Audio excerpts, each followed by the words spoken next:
বাইরে এখন ঝিরিঝিরি বৃষ্টি পড়ছে, আকাশ বড় মেঘলা।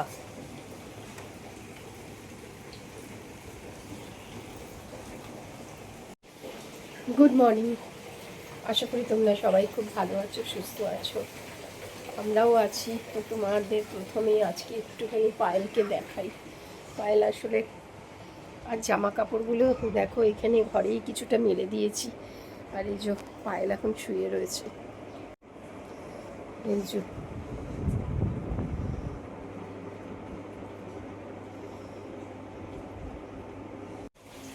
এখানে টবগুলোতে দেখো অল্প বৃষ্টির ছাট আসে ঠিকই, আর এখানে একটুখানি হালকা হাওয়া দিচ্ছে, তাই পাতাগুলো নড়ছে। মাঝে মাঝে জল দিতে হয়, প্রতিদিনই প্রায় জল দিই। এখন কিছুটা বৃষ্টি আসাতে না কিছুটা জলটা পূর্ণ হয়ে যায়। আর এই পাশের টবটায় যতবারই তুলসী গাছ লাগাই কিছুতেই থাকে না। আসলে এখানটা থাকে না কেন, আমার যেটা মনে হয় রোদ পড়ে না তো একদম, ওই জন্য হতে পারে। আর এই ঘরে পায়েলের বাবা না এখনও মনে হয় গাছের কটা ফুল তুলতে গেছে। আমি বলেছি যে আমি আর ভিজে ভিজে, ও না রান্নাঘরে রয়েছে, আমি বলেছি যে না আমি ভিজে ভিজেই আজকে আর গাছের ফুল তুলব না।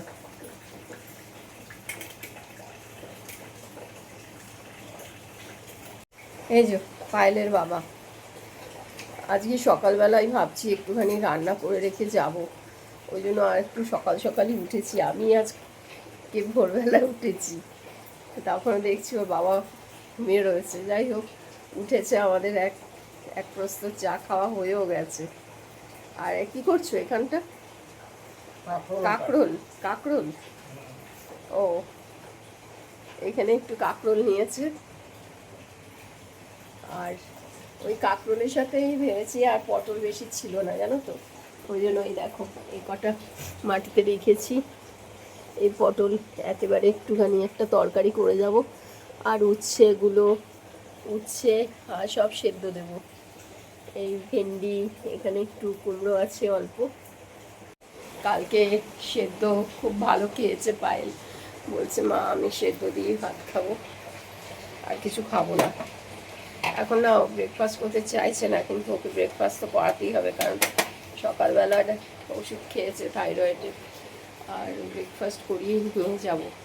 ওই জন্য একটু তাড়াতাড়ি করছি, যে তাড়াতাড়ি একটা সবজি করে গেলে এসে পরে একটু ডাল আর ভাত করে নেবো, তাহলে হয়ে যাবে। চালটাও এখন একটু ধুয়ে রাখবো, চালটাও এখনও ধোয়া হয়নি, এখানে শুধু চাল নিয়েছি, এই যে ভাতের চাল শুধু নিয়ে রেখেছি, এখন ধুয়ে নেব। বাইরেটা ভালোই বৃষ্টি পড়ছে, খুব বৃষ্টির জোর না হলেও পড়ছে।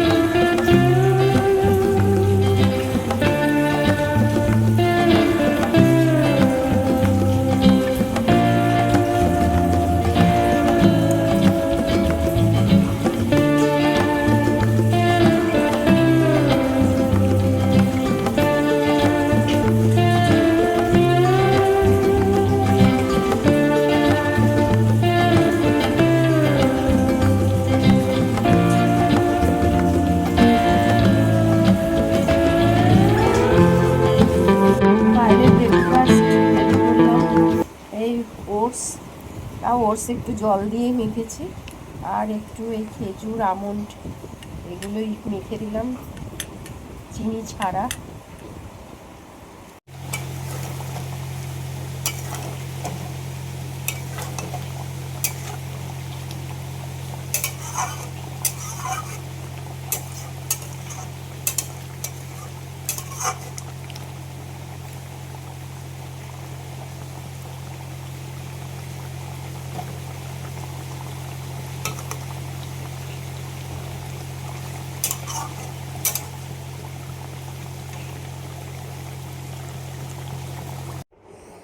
স্নান সেরে এখন পুজোটাও করে নিলাম। কারণ যদি আসতে দেরি হয় সেজন্য পুজোটা দিয়ে নেওয়াই ভালো। আজকে আবার মঙ্গলবার।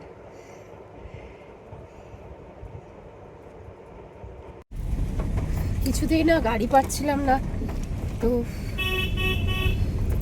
রান্না শেষ শেষ পর্যন্ত ভাতটাও করে নিলাম একবারে, যে কারণ আসতে দেরি হবে, যেহেতু গাড়ি পাচ্ছিলাম না। ওনাদের ওখানে ফোন করে বললাম, তখন বললো যে ঠিক আছে একটু সময় নিয়ে আসবেন, দেরি হতে পারে। তো সেই জন্য এখন তারপরে পায়েলের বাবা আমাদের পাড়াতেই এক ভদ্রলোকের গাড়ি পেয়ে গেল, তো সেই জন্য এখন গাড়িটা করেই রওনা হচ্ছে। আমাদের 9:30টার মধ্যে পৌঁছানোর কথা, এখানেই এখন 9:25 বাজে। তো বললো ঠিক আছে একটু আস্তে ধীরে আসুন, কোনো অসুবিধা নেই। তো এই যে পায়েলকে দেখাচ্ছি।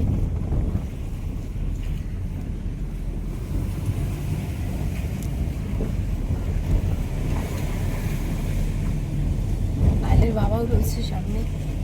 তো সমস্ত ওনারা বলেছেন যে আগের সমস্ত যা এমআরআই ছিল সেগুলো সব নিয়ে যেতে। তো সেগুলো সমস্ত কাগজপত্র যা যা ছিল সব নিয়ে নিয়েছি। এখন দেখা যাক কী হয়। চলো ওখানে গিয়ে আবার তোমাদের সাথে দেখা হবে।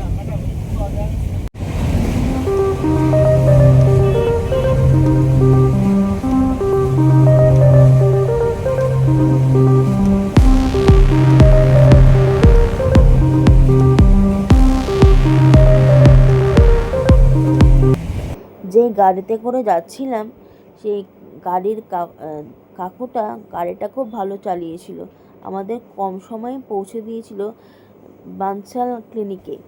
সেখানে পৌঁছে একটু অনেকক্ষণ বসে থাকতে হয়েছিল এমআরআইয়ের জন্য। আজকে আমার এমআরআই হলো, তো ওখানে ভিড়ই ছিল।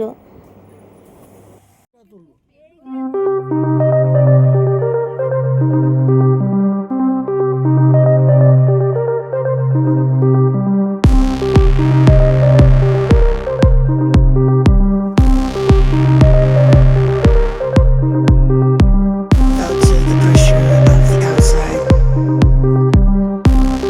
Come to me, let me help you revive. তো তারপর আমরা ফিরে আসলাম, ওই ভদ্রলোকের গাড়িতেই আসলাম। ওনাকে বলে রেখেছিলাম আর কি, যে দাদা হয়ে গেলে আপনাকে বলবো আর কি। তো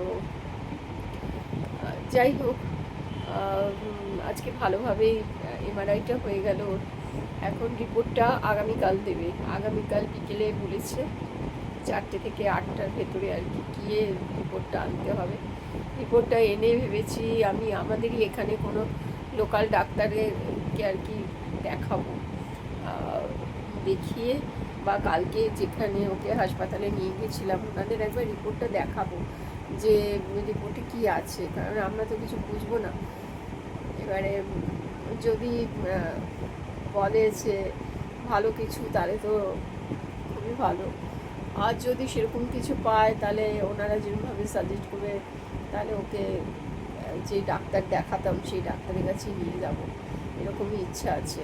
আমরা অনেকে দু একজন বলেছো নিউরো সায়েন্সে। আসলে কী বলো তো, আমৃতে যেহেতু এখন আমৃতা তো মণিপাল হয়েছে, ওখানে প্রথমে ডক্টর যিনি আর কি ওকে ভর্তি করেছিল অফিস থেকে, ওই ডাক্তারের আন্ডারেই ছিল। তো তারপর থেকে ওনাকেই দেখাতাম। আরেকবারও ডাক্তার দেখিয়েছি, ওটা আমরা মুকুন্দপুর আমৃতে, ওকে ওখান থেকে আবার আরেকবার শিফট করা হয়েছিল। তো সেই হিসেবে ওখানেও ডক্টর, ওনাকেও আমরা দেখাতাম আর কি প্রত্যেক মাসে। তারপর 3 মাস 6 মাস যেরকম আর কি হয় সেরকমভাবেই ওকে দেখানো হয় আর কি। তো এখন আবার ওই সল্টলেক মণিপালেরই ডক্টর দেখাচ্ছি। তো সেই হিসেবে ওনার কাছে ভেবেছি নিয়ে যাব। নিউরো সায়েন্স থেকে ওর একটা পরীক্ষা হয়েছিল, তো সেই জন্য আর কি এখনও নিউরো সায়েন্সে আমি জানি যে সব হসপিটালই ভালো, ওরা ভালোই সাজেশন দেবে যেখানে ওর ভালো হবে। এবারে তো দেখা যাক কালকে কী হয়। আর তারপরে আমার দু একজন, আসলে আমি না কাউকে জানাতে মানে চাইছিলাম না, কারণ প্রত্যেকেই তো ব্যস্ত, কিন্তু তবুও আর কি ওর পজিশনটা আমি তো বুঝতে পারছিলাম না, সবসময় ওকে একরকম দেখি। তারপরে ওর কালকেও একটু প্রবলেম হয়েছিল রাত্রিবেলা, সকালবেলা যেতে যেতে তোমাদের আর বলা হয়নি, হঠাৎ করে ঘাড়ের তখন রাত 8টার মতো বাজে, ঘাড়ের পেছন থেকে একটা পেন হচ্ছিল। তো তখন আমি আমার আত্মীয় স্বজনদের একটু জানালাম আর কি, তারাও একটু খবর নিচ্ছিল, মাম ভিডিও কলে খবর নিয়েছে, মামকেও জানিয়েছি। তো যাই হোক, সবাই খবরাখবর নিচ্ছে, তোমরা তো নিচ্ছই, বলছো, সাজেশন দিচ্ছ। তো আজকে এতটুকুই বললাম, কারণ ফিরে এসে না আমার ওই যে একটু বৃষ্টির জল পড়েছিল, খুব মাথা ব্যথা করছিল। তারপরে এসে যাই হোক, ভাগ্যিস রান্নাটা করে গেছিলাম বলে সুবিধা হয়েছিল জানো। তো এসেই ওদের আর কি খেতে দিতে পেরেছিলাম। তো তারপরে আর কি রেস্ট নিয়ে এখন তোমাদের একটু বলছি এই মানে ব্যাপারটা যা যা হয়েছে আর কি, সেগুলোই তোমাদের জানালাম। ওই জন্য তখন আর ভিডিও করা হয়নি আর কি। তো এখনই তোমাদের বললাম, কারণ তোমরাও চিন্তায় থাকবে, প্রত্যেকেই বলেছো যে পায়েল কেমন থাকে, সেগুলো দিদি জানাবেন, অবশ্যই তোমাদের জানাবো, সব তোমাদের সাথে শেয়ার করি, তোমরাই তো এখন বন্ধু আমাদের, বলো। তো আজকে এতটুকুই রাখলাম, কালকে আরেকটা ওর কীরকম পরিস্থিতি হয় আরেকটা ব্লগ নিয়ে কালকে তোমাদের সাথে আবার দেখা হবে।